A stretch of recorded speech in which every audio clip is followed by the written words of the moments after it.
Some mothers fear their children will fall. Some fear they'll get lost in a crowded store or wander too close to the street or trust the wrong stranger. But Victoria Sinclair feared something far worse. She feared her daughter would never hear her say three simple words: I love you. The storm announced itself long before it arrived.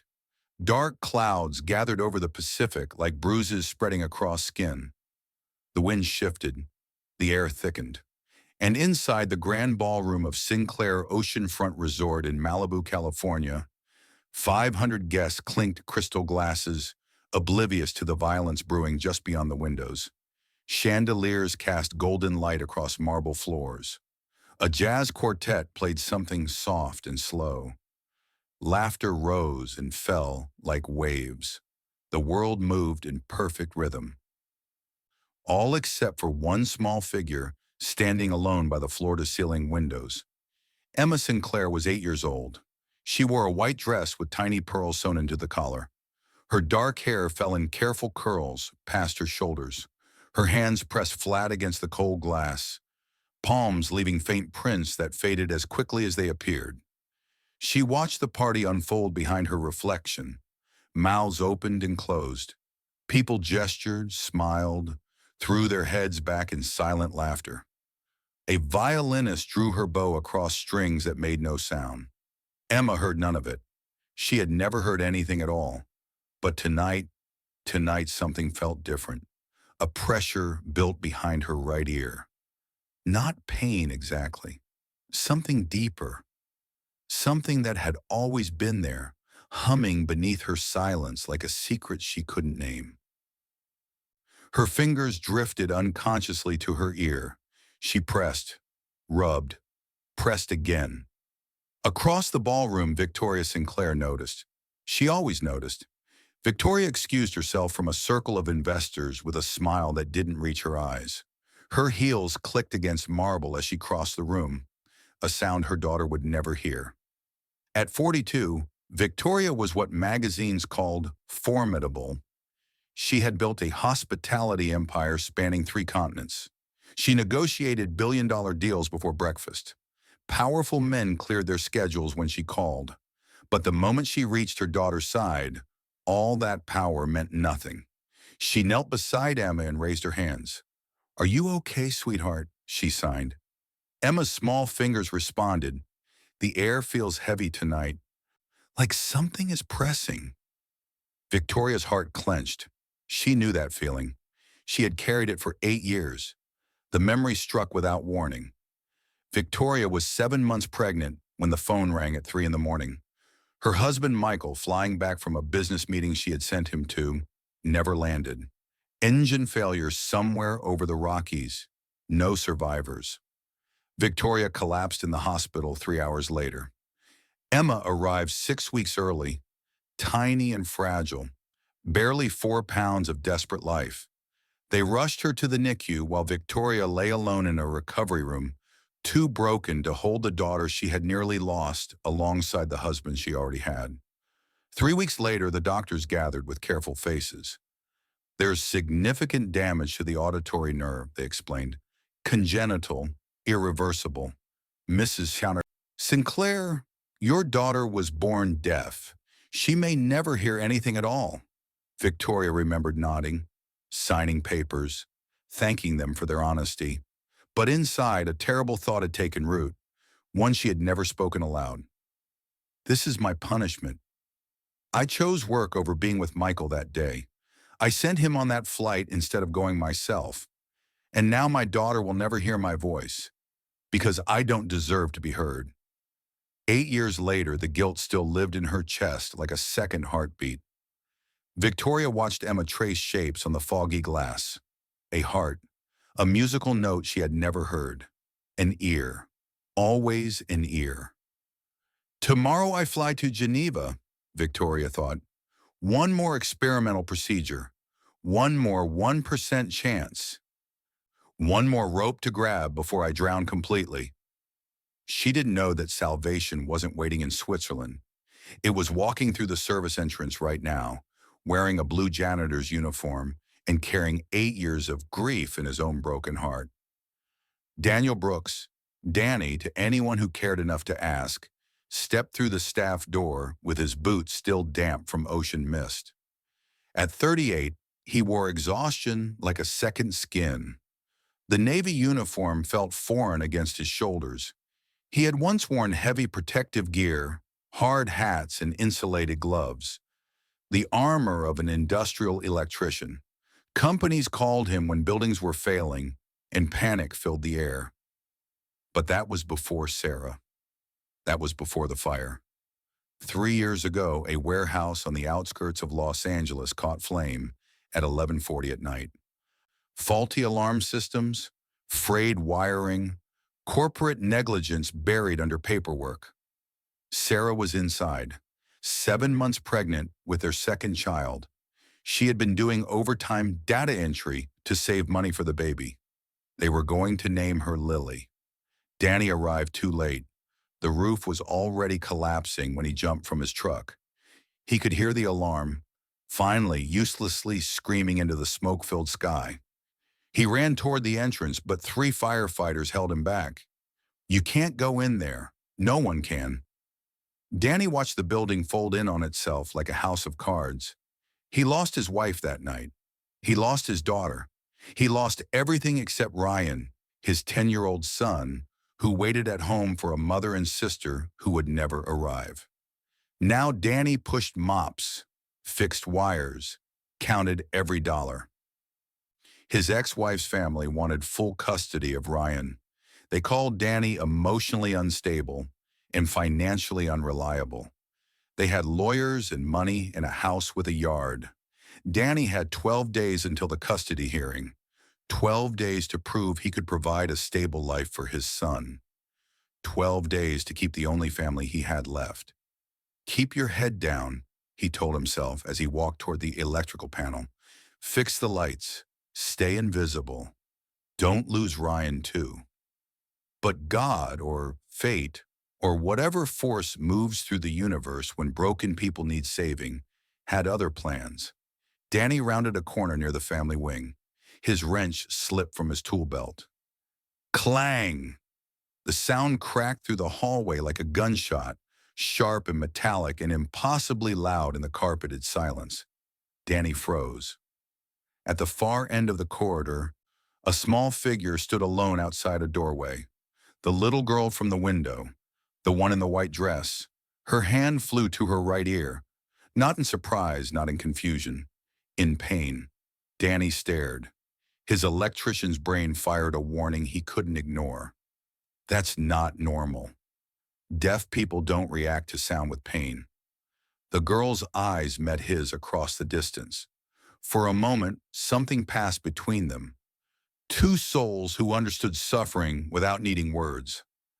Then she did something that shattered Danny's heart. She signed, "Sorry." She was apologizing for existing, for being there, for being a burden someone might have to step around. Danny's throat tightened. He signed back, a phrase he had learned years ago when Ryan befriended a deaf classmate. "Not your fault." The girl's eyes widened.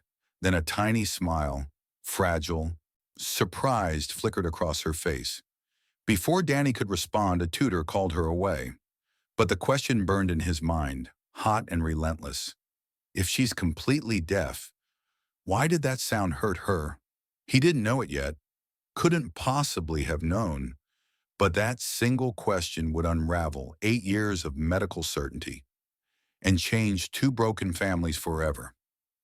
Over the next 3 days, Danny found reasons to work near Emma's wing, testing outlets, checking emergency lights, adjusting thermostats that didn't need adjusting. He told himself it was curiosity, professional interest, nothing more. But the truth cut deeper. Something about this child, her silent suffering, her apologetic smile, her small hand pressed against an ear that wasn't supposed to feel anything, reminded him of the daughter he never got to hold. Emma was 8. Lily would have been 3. On his second day, Danny noticed patterns. Emma touched her right ear constantly, never her left.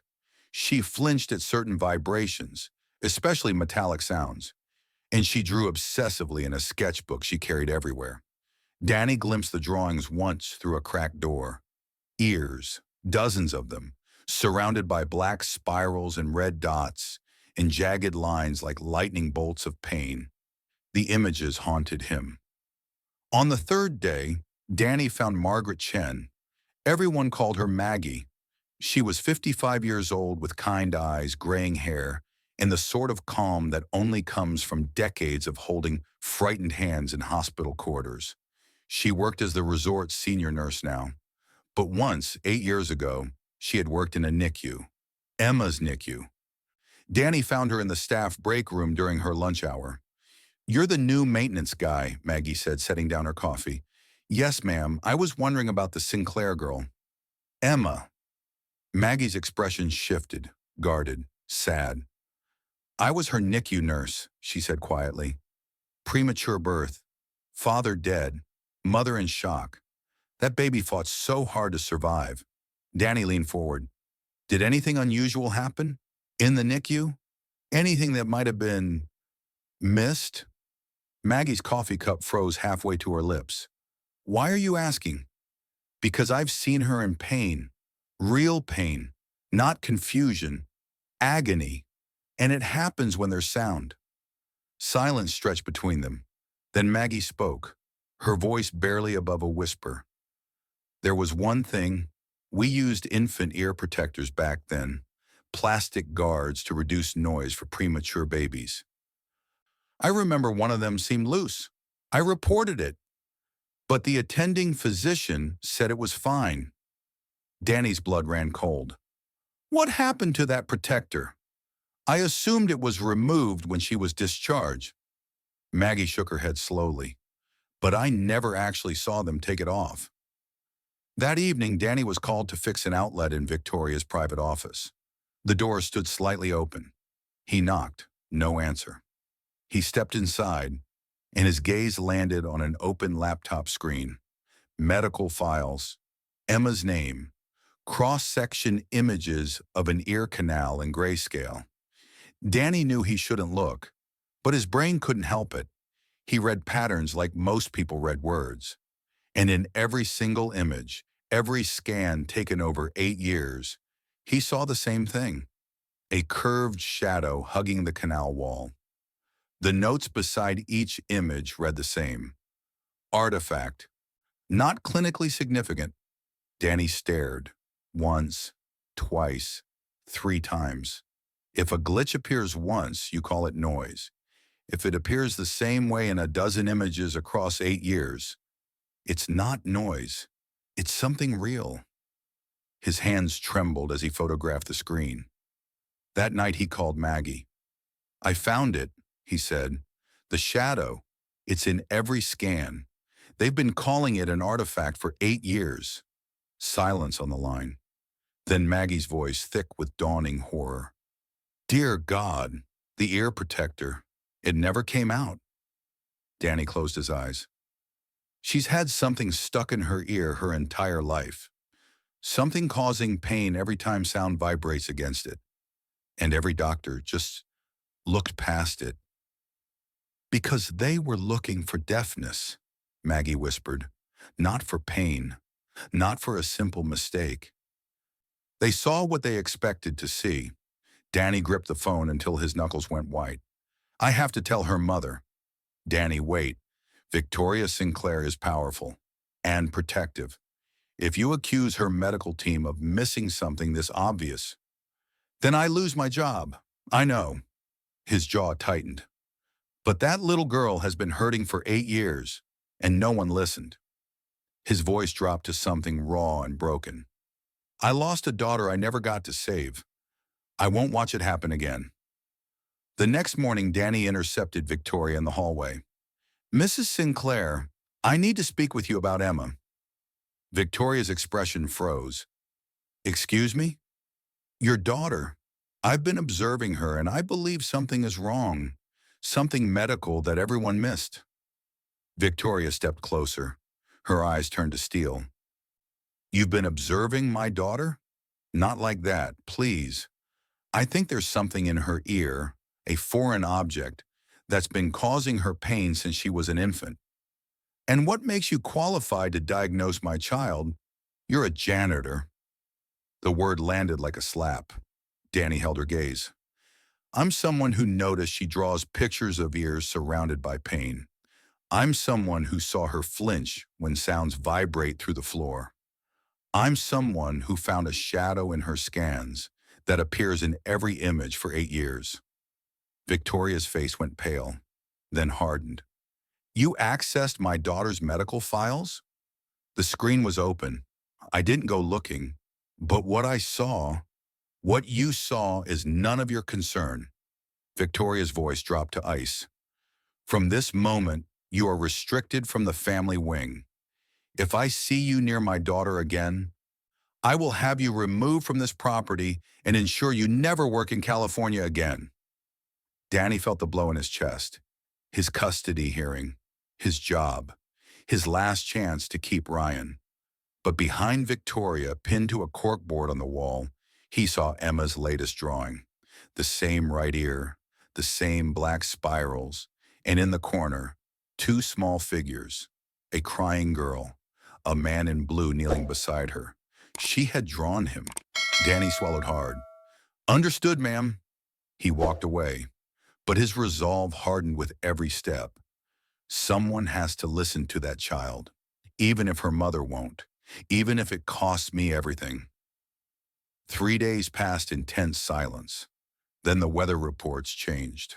A Category 3 storm, the worst in 2 decades, was barreling toward the California coast. Victoria's flight to Geneva was grounded at the last moment. One more day, she thought, watching the sky darken. What's one more day after 8 years? She stayed. The storm hit at 9:47 p.m. The first lightning strike shattered the darkness. Power flickered across the resort. Emergency generators groaned to life. Danny moved through the corridors, checking systems, securing panels. The pressure was dropping fast. His ears popped. His instincts screamed. Then he heard it. A scream. Small. Terrified. Cut short. Danny ran. He found Emma collapsed in the hallway, curled against the wall, both hands clamped over her right ear. Her face twisted in silent agony. The rapid pressure changes were amplifying whatever was trapped inside her skull. She was alone. Danny dropped to his knees beside her. Hey, I'm here. You're okay. She couldn't hear him, but she felt his presence, opened her eyes, and reached for his sleeve like a drowning child reaching for a lifeline. Lightning flashed, thunder rolled. The lights died completely. In the darkness, Danny made his choice. He pulled out his flashlight, angled the beam into her right ear. And there it was, a curved piece of dark plastic lodged deep in the canal, pressing against inflamed tissue. Worn, jagged around the edges. 8 years. It had been there for 8 years. Dear God, Danny breathed. It's been there all along. Emma's hand found his in the darkness. She gripped it with desperate strength. Danny signed with his free hand. I can help. Trust me? Through tears, through pain, through 8 years of silence, she nodded. Danny worked with painstaking care. His hands steadied, his breathing slowed. He became the man he used to be, the one who fixed things that seemed unfixable. The shard resisted at first. He adjusted his angle, tried again. Lightning crashed outside. The mansion shuddered. One final, careful pull. The shard slid free. A piece of dark plastic, an infant ear protector fragment from a NICU 8 years ago, fell into Danny's trembling palm. Emma gasped. Her eyes flew open. And then, from the wall behind them, a clock continued its quiet work. Tick, tick, tick. Emma's head turned slowly toward the sound. Her brow furrowed. Her lips parted. Ty... The word was broken, barely a whisper. Rough as gravel, but it was a word. Her first word. Her first sound. Danny's vision blurred with tears he didn't try to stop. That's right, he whispered. That's the clock. You're hearing it. Emma's hand pressed against her ear, not in pain this time, in wonder. Tick, she said again, stronger now, clearer. And then, footsteps thundered down the hallway. Victoria Sinclair burst through the darkness, soaked from checking the grounds, flashlight cutting through the black. She saw her daughter on the floor, a man kneeling beside her, a tool in his hand, her child crying. And 8 years of fear exploded into a single, devastating scream. Get away from her! Before Danny could speak, 2 security guards grabbed him by the arms. His flashlight clattered to the floor. The plastic shard, the evidence, skittered into the shadows. I caught him near the electrical panels earlier, one guard said. He's been acting suspicious all week. That's not, I was helping her. She was in pain. But Victoria wasn't listening. 8 years of guilt and fear had compressed into this single moment.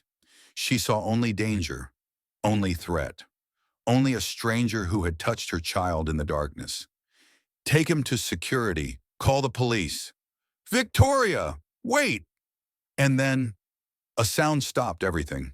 Small, broken, impossible. Mom! Victoria froze. Emma was staring at her mother, tears streaming down her face, her lips moving, forming a word she had practiced in silence for 8 years. Mom, don't hurt him. The words were shattered glass, rough, imperfect, barely held together, but they were words, her words.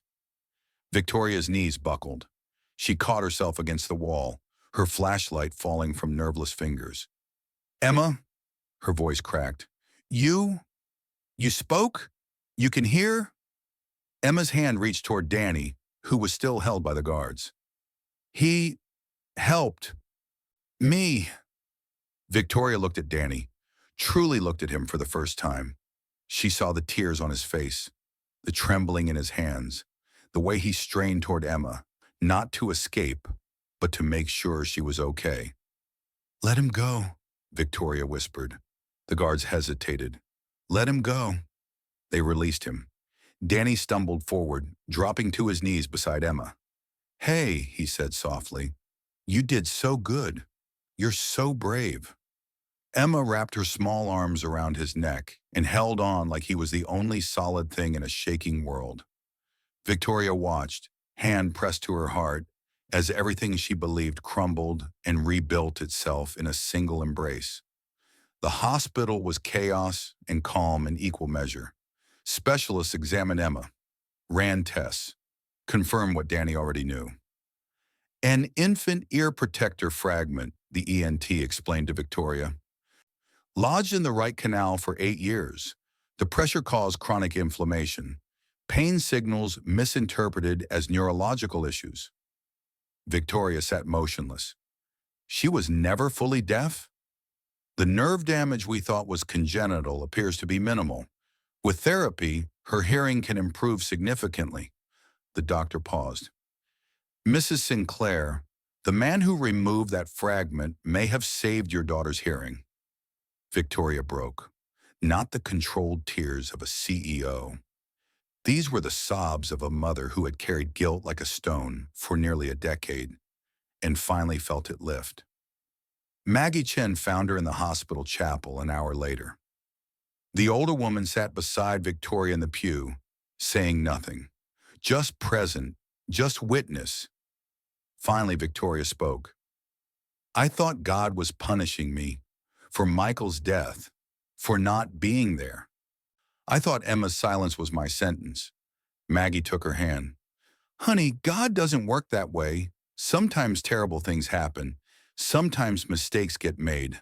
But Grace, she squeezed Victoria's fingers. Grace is a janitor who wouldn't look away. Grace is your daughter saying mom for the first time. Grace isn't earned, Victoria. It's given. Victoria wept.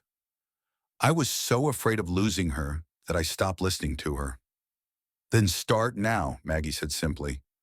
She can hear you, and she's been waiting 8 years for your voice.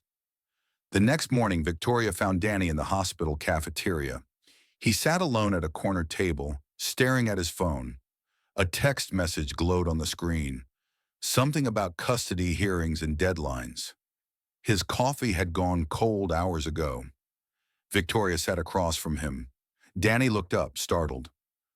The woman before him looked nothing like the Iron Empress who had threatened his career 3 days ago. Her eyes were red. Her designer clothes were wrinkled. She looked human. "I owe you an apology," she said quietly. Danny shook his head. "You were scared, protective. Any mother would be. But I was wrong." Victoria's voice steadied. "I was so busy fighting for a miracle that I couldn't see one standing right in front of me in a blue uniform." She reached into her bag and slid an envelope across the table. Danny stared at it like it might bite him. "What's this?"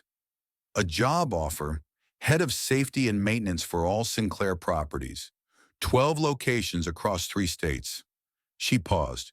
"Triple your current salary, full benefits, housing assistance if you need it." Danny's hands trembled as he touched the envelope. "Mrs. Sinclair?" "Victoria. Victoria." He took a breath. "I didn't do this for a reward.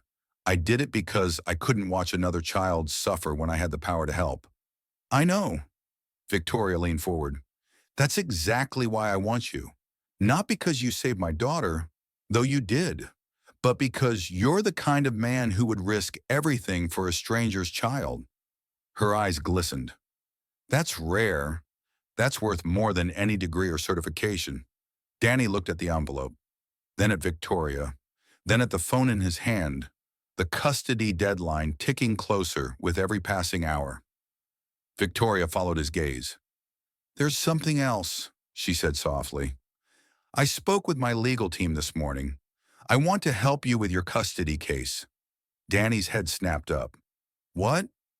"Your son, Ryan." Victoria's voice was gentle but firm. "You fought for my daughter when no one else would. Let me fight for your family. I can't ask you to—" "You're not asking, I'm offering." She reached across the table and covered his hand with hers. "You gave me back my daughter's voice. Let me help you keep your son."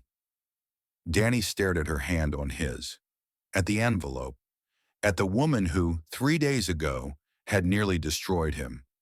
Something cracked open in his chest, something he had kept locked since Sarah died. "Okay," he whispered. "Okay." Victoria smiled. It was the first real smile she had worn in years. But miracles don't come without cost. Over the following days, Emma struggled to adapt. The world she entered was not the gentle, welcoming place she had imagined. It was loud, chaotic, overwhelming. Car horns, footsteps, voices layered over voices. The hum of machines. The buzz of fluorescent lights. Sounds that normal people filtered automatically overwhelmed Emma completely. She pressed her hands to her ears, crying silently. She refused to leave her room. The world she had longed to hear had become a prison of noise. Victoria watched helplessly from the doorway. All her money, all her power. None of it could ease her daughter's transition. "I finally got my miracle," she thought, "and I'm still failing her." Then footsteps approached, small ones accompanied by larger ones. Ryan Brooks, Danny's 10-year-old son, walked down the hallway holding a guitar. "Mrs. Sinclair," he said politely. "My dad told me about Emma. I learned sign language from my friend Marcus at school, and I thought maybe—" He held up the guitar. "Maybe music would help." Victoria looked at Danny, who stood behind his son, looking uncertain. "He insisted," Danny said. "I tried to tell him it might not be the right time." "No." Victoria stood slowly. "Let him try." Ryan sat cross-legged in front of Emma, who huddled in the corner of her room with noise-canceling headphones clamped over her ears. He didn't speak at first. He simply held up his guitar and signed, "May I?" Emma hesitated, her eyes red from crying, exhausted from fighting a world that wouldn't stop screaming, studied this boy she had never met. Then slowly, she removed the headphones. Ryan strummed a single gentle chord. Emma flinched, but didn't cover her ears. Music isn't like other sounds, Ryan said softly, signing at the same time. It's not sharp. It's not scary. It's feelings, made into something you can hear. He began to play a slow melody, one he had written 2 years ago, in the months after his mother died. He had never played it for anyone, but somehow in this moment, it felt right. Emma's breathing steadied. She leaned forward, pressing her palm against the guitar's body. She felt the vibration travel through wood and string, merging with sound in a way she had never experienced. The melody was sad, but it was also beautiful. It spoke of loss and love and the quiet hope that comes after grief. When Ryan finished, Emma's eyes were wet. Bo, tie, full? The word came slowly, carefully, but it came. Ryan grinned. You want me to teach you? For the first time since the hospital, Emma smiled. Victoria, watching from the doorway, felt something shift in her chest. She looked at Danny, standing beside her. Your son, she whispered. He's remarkable. He's had to be, Danny said quietly. After his mom died, he learned that the best way to heal is to help someone else heal. Their eyes met. Something unspoken passed between them. Two broken people recognizing pieces of themselves in each other. Two parents who had lost everything and found somehow a reason to hope again. 2 weeks later, the Sinclair Resort held its grand reopening. Cameras flashed. Investors gathered. The world watched as Victoria Sinclair took the stage. She held a prepared speech, polished, corporate, safe. She looked at Emma in the front row, holding Danny's hand. She looked at Ryan sitting beside them with his guitar case at his feet. She looked at the speech, and she tore it in half. Gasps rippled through the audience. You came expecting a business announcement, Victoria said into the microphone. But tonight I need to tell you a different story. She told them everything. The NICU, the protector, the 8 years of misdiagnosis, the janitor who saw what specialists missed. One man refused to look away, Victoria said, voice thick with emotion. And because of him, my daughter heard her first sound. Emma walked onto the stage. The microphone was lowered to her height. The ballroom fell absolutely silent. They said I was born deaf, Emma whispered, each word a victory. But the truth is, no one heard me say, my ear hurt. She turned to look at Danny. He listened when no one else did. Victoria announced the creation of the Willing Hands Foundation, funding second opinion screenings, supporting families navigating misdiagnosis, improving NICU safety protocols. Named after the man who taught me that sometimes the greatest miracles come from the most unlikely places. The applause was thunder. And in the front row, Danny held Ryan close and let himself finally believe that second chances were real. That night, 4 figures walked along the moonlit beach. Victoria held Emma's hand. Danny walked beside them. Ryan perched on his shoulders. The ocean rolled and crashed against the shore. Ancient, endless, alive. Emma stopped suddenly, her head tilted. Mama, it's loud. The water. Victoria knelt, brushing hair from her daughter's face. That's the ocean, sweetheart. It's been singing to you your whole life. You just couldn't hear it yet. Emma took a step toward the waves. It talks? Danny crouched beside her. That sound is life, he said gently. It's the world telling you. You belong here. You always did. Emma beamed. She hugged Victoria tight. Then she turned and wrapped her arms around Danny. Thank you, she whispered against his chest. Clear, strong, real. Ryan nudged his father. Hey, Dad? Yeah, buddy. I think maybe we found our family. Danny looked at Victoria. She looked back, and in that look was everything. Gratitude, understanding, and the quiet beginning of something neither of them had expected to find again. Yeah, Danny said softly, pulling his son close. I think maybe we did. The four of them stood together as the tide whispered its ancient song.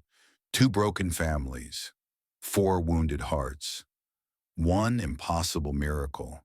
And in that gentle chorus of waves, laughter, and newly awakened love, their story didn't end. It began. Sometimes the most powerful miracles are not the ones that change the world, but the ones that change one life. Emma's journey reminds us that every child is speaking in their own way, even when the world labels them, overlooks them, or misunderstands them. And it only takes one person, one moment, one act of courage to turn silence into possibility.